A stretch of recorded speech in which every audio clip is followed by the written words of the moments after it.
जय हिंद, जय भारत। एक बार फिर से स्वागत करता हूं आप सभी लोगों का आपके अपने चैनल पर। और आज के इस वीडियो में बात करेंगे, अगर सेक्शन 25 का केस हो गया, अगर सेक्शन 25 का समन आ गया है तो फिर कैसे क्या करना है।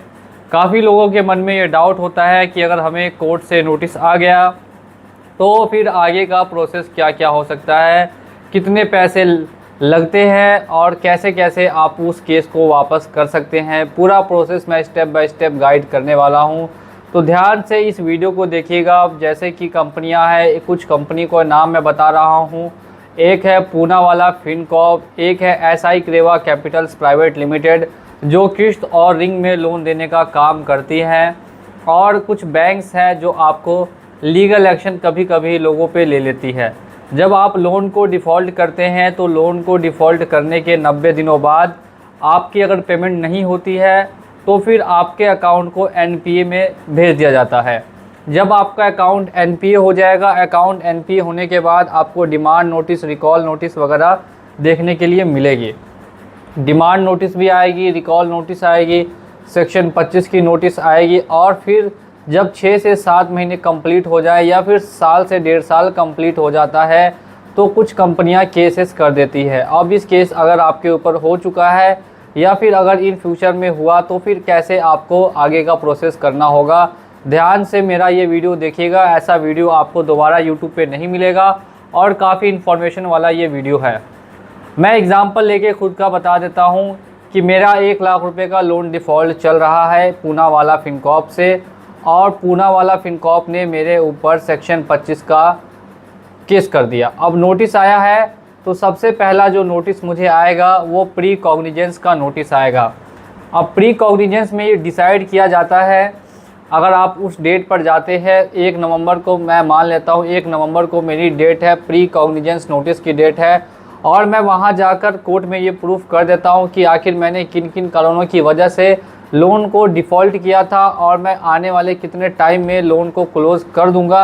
अगर ये चीज़ मैं वहाँ जाकर प्रूफ कर दूं तो फिर जो आपका केस है वो आगे नहीं होगा, वो विड्रॉ हो जाएगा। प्री कॉग्निजेंस नोटिस में ऐसा चांस मिलता है कि आप अपनी तरफ से जाकर वहाँ अपना पक्ष रख सकते हैं, बता सकते हैं जज के सामने कि क्या क्या प्रॉब्लम्स आई थी, क्या आपने फेस किया है, किस वजह से आपका लोन डिफ़ॉल्ट हुआ है, कितने टाइम में आप लोन क्लोज़ कर सकते हैं। अगर जज को लगेगा ठीक है, इन बेसिस पे आपकी बातें सही है, तो फिर आपके केस को वापस कर लिया जाएगा। अब समझते हैं कि जो लोग प्री कॉग्निजेंस नोटिस में नहीं जा पाते या उन्होंने प्री कॉग्निजेंस नोटिस को भी इग्नोर कर दिया तो फिर आगे का प्रोसेस क्या होगा। देखिए, प्री कॉग्निजेंस नोटिस में अगर आप नहीं गए या फिर आप नहीं जा पाते हैं तो आगे का प्रोसेस सिंपल है कि नेक्स्ट आपको सीधे एक समन आएगा। अब 1 नवंबर की डेट में प्री कॉग्निजेंस का अगर नोटिस आया है तो ज़्यादातर 2 महीने के आसपास में फिर आपको देखने के लिए मिलेगा, जनवरी के आसपास का कोई समन आपको भेज दिया जाएगा।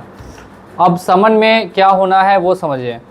अगर आप चाहते हैं कि आप कैसे भी करके इस केस को वापस करना, वो भी बिना कोर्ट जाए, अगर बिना कोर्ट जाए आप केस को वापस करना चाहते हैं विदाउट बेल लिए, तो उसका एक और सिंपल प्रोसेस है। वो सिंपल प्रोसेस क्या है कि आप कंपनी से डायरेक्ट बात करें, कंपनी से डायरेक्ट बात करके लोन को सेटलमेंट करा लें। लोन को जब आप सेटलमेंट करा लेते हैं या फिर लोन को क्लोज़ करा लेते हैं तो फिर आपका केस वापस हो जाता है। आपको बेल लेने की ज़रूरत नहीं पड़ती है, आपको कोर्ट जाने की ज़रूरत नहीं पड़ती है। काफ़ी लोग ये जानकारी आपको नहीं देते हैं, खुल के नहीं बताते हैं कि अगर आप अपना लोन क्लोज़ करा लेंगे, अगर अपना लोन सेटलमेंट करा लेंगे तो फिर आपको कोर्ट जाने की ज़रूरत नहीं पड़ेगी। आपका केस नेक्स्ट डेट पे वो कंपनी वाले विड्रॉ कर लेते हैं। ठीक है, इस चीज़ का आपको ध्यान रखना है कि अगर बिना आपको कोर्ट जाए अपने केस को वापस कराना है तो उसका सिंपल प्रोसेस यही है कि आपको पैसा दे के सेटलमेंट कराना होगा। सिंपल प्रोसेस है। अब मैं समझता हूँ कि काफ़ी लोग जो सेटलमेंट नहीं करा पाए और उनकी फ़र्स्ट डेट आ गई और वो फर्स्ट डेट पे भी नहीं गए और ना ही उनके बिहाफ में कोई वहाँ पे प्रेजेंट हो पाया, तो फिर ऐसी कंडीशन में आपको सेकंड मौका मिलेगा, दूसरा मौका मिलेगा, दूसरा समन आएगा।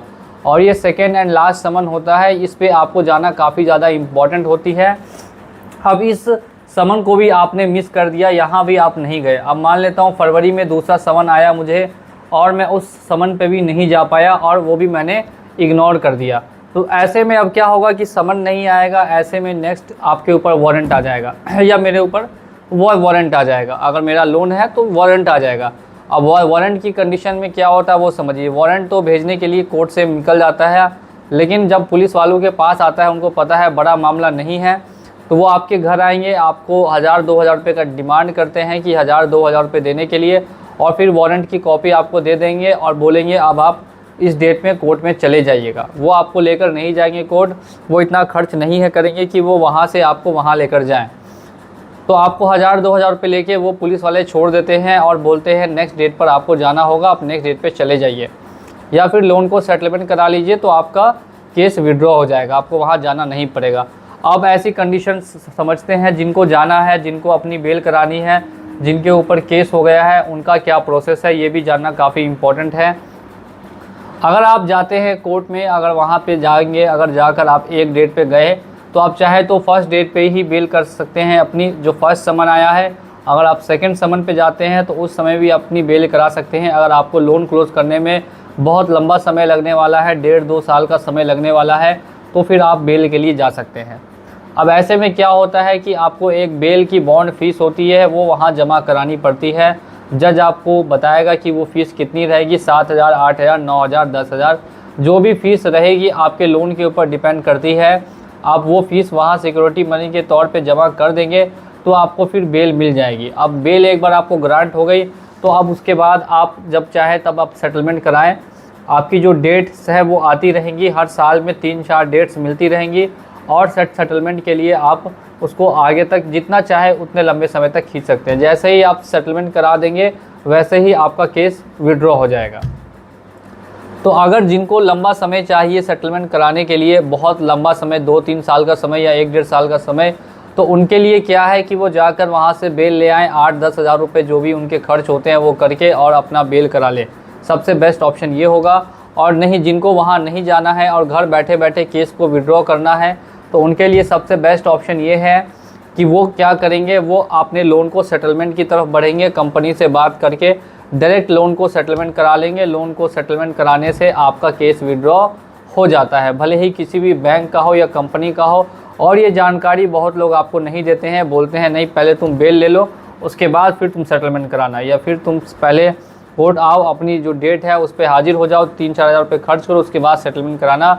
तो ऐसा कुछ भी इम्पॉर्टेंट नहीं है। अगर आप डेट पे नहीं गए हैं और नहीं जाकर आप सीधे सेटलमेंट बैंक से करा ले रहे हैं तो कोई दिक्कत नहीं है, आपका केस नेक्स्ट डेट पे विड्रॉ बैंक खुद पे खुद कर लेगी। आपको इसके लिए टेंशन नहीं लेना है और डरना भी नहीं है। उम्मीद करता हूँ कि वीडियो पसंद आया होगा, तो वीडियो को लाइक कर दीजिएगा। चैनल पे पहली बार आए हैं तो चैनल को सब्सक्राइब कर दीजिए। मिलूंगा अगले वीडियो में बहुत ही जल्द। जय हिंद, जय भारत।